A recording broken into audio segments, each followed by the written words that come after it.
Bismillahirrahmanirrahim. Assalamualaikum warahmatullahi wabarakatuh.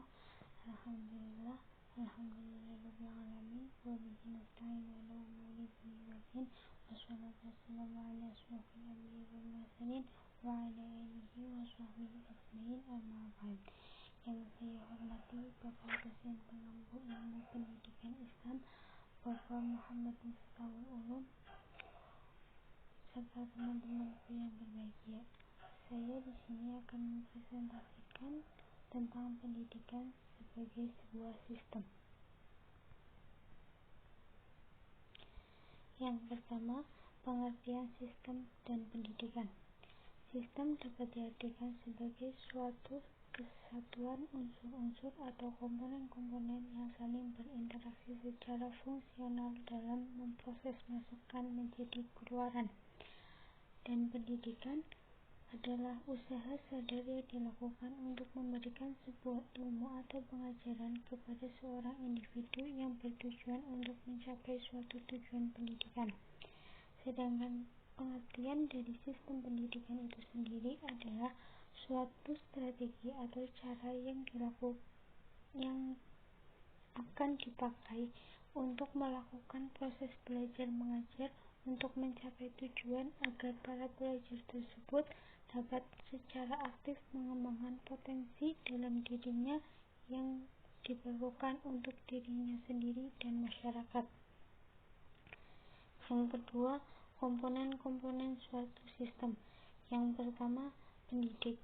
Pendidik adalah orang yang diserahkan tugas atau amanah untuk mendidik. Dalam Undang-Undang Nomor 20 Tahun 2003 tentang Sistem Pendidikan Nasional pada bab 11 pasal 39 tentang pendidik dan tenaga kependidikan dinyatakan bahwa pendidik merupakan tenaga profesional yang bertugas merencanakan dan melaksanakan proses pembelajaran, menilai hasil pembelajaran, melakukan pembimbingan dan penelitian, serta melakukan penelitian dan pengabdian kepada masyarakat, terutama bagi peserta didik di perguruan tinggi yang diserahi tugas atau amanah untuk mendidik. Yang kedua, anak didik atau peserta didik. Anak didik lebih dititik beratkan kepada anak-anak yang masih dalam taraf perkembangan, baik fisik maupun psikis, belum dewasa dan masih membutuhkan bantuan dan pertolongan dari orang-orang dewasa di sekitarnya.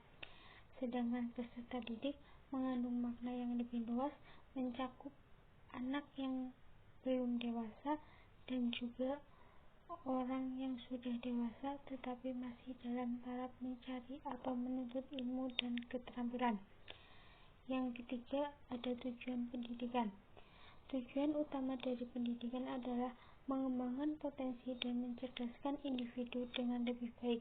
Dengan tujuan ini diharapkan mereka yang memiliki pendidikan dengan baik dapat memiliki kreativitas, pengetahuan, kepribadian, mandiri, dan menjadi pribadi yang lebih bertanggung jawab.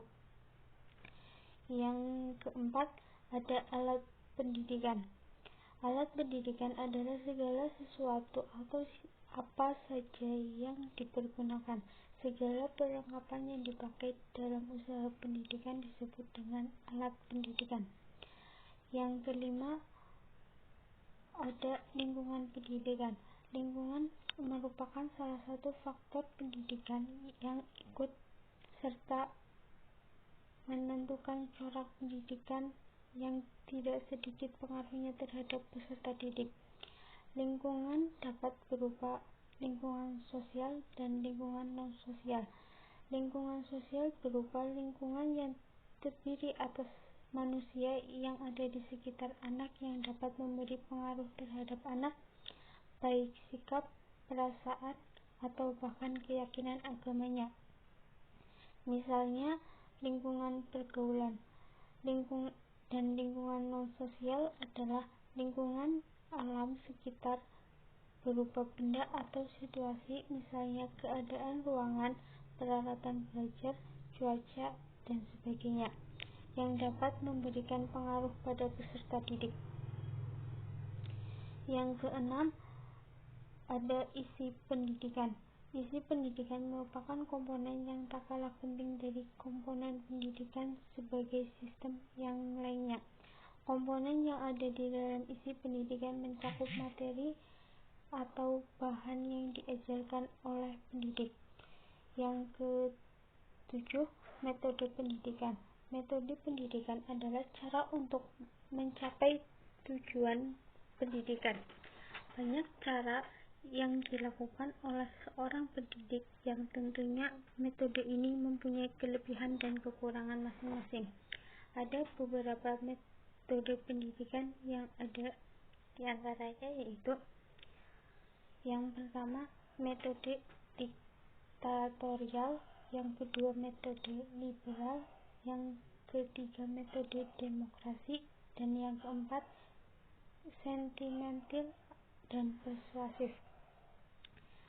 Yang ketiga ada ciri-ciri sebuah sistem. Yang pertama, tujuan. Suatu sistem tentunya memiliki tujuan yang harus dicapai. Contohnya, suatu lembaga pendidikan memiliki tujuan untuk memberi pelayanan pendidikan kepada yang membutuhkannya. Yang kedua, komponen-komponen. Di dalam suatu sistem terdapat komponen-komponen yang menyusunnya atau bagian-bagian yang melaksanakan fungsinya masing-masing. Yang ketiga, ada interaksi atau saling berhubungan. Seluruh komponen dalam suatu sistem saling bekerja sama atau berinteraksi dan saling berhubungan satu sama lain untuk mencapai tujuan sistem. Yang keempat, ada proses transformasi, yaitu suatu sistem mempunyai tugas untuk mencapai suatu maksud atau tujuan tertentu. Oleh karena itu, diperlukan suatu proses untuk mengubah suatu input menjadi output. Yang keempat, ada macam-macam sistem. Yang pertama yaitu sistem abstrak dan sistem fisik. Sistem abstrak adalah sistem yang berupa gagasan atau ide-ide atau suatu pemikiran yang tidak terlihat secara fisik. Contohnya, ilmu ketuhanan atau suatu pemikiran tentang hubungan manusia dengan Tuhannya. Sedangkan sistem fisik adalah sistem yang terlihat bentuk fisiknya seperti apa. Contohnya, seperti sistem dalam sebuah komputer. Yang kedua, ada sistem alamiah dan sistem buatan manusia. Sistem alamiah adalah sistem yang terjadi karena proses-proses yang terjadi di dalam tanpa ada ikut campur tangan manusia. Contohnya, sistem tata surya. Sedangkan sistem buatan manusia adalah sistem yang sengaja dibuat oleh manusia, tentunya melibatkan campur tangan manusia. Contohnya, sistem komputer. Yang ketiga, ada sistem tertentu dan sistem tak tertentu. Sistem tertentu merupakan sistem yang dapat diperkirakan secara tepat seperti yang telah diprediksikan. Contohnya, sistem pada komputer. Sedangkan sistem tak tertentu merupakan suatu sistem yang tidak dapat diperkirakan bagaimana ke depannya. Contohnya, sistem pemilihan presiden. Yang keempat, ada sistem tertutup dan sistem terbuka. Sistem tertutup adalah sistem yang mendapatkan pengaruh dari lingkungan luar, sehingga sistem ini memiliki pertukaran materi, energi, dan secara otomatis akan bekerja tanpa adanya bantuan lingkungan luar.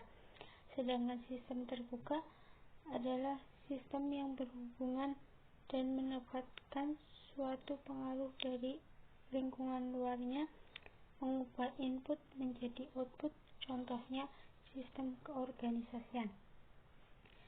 Sekian presentasi dari saya, kurang lebihnya mohon maaf. Wassalamualaikum warahmatullahi wabarakatuh.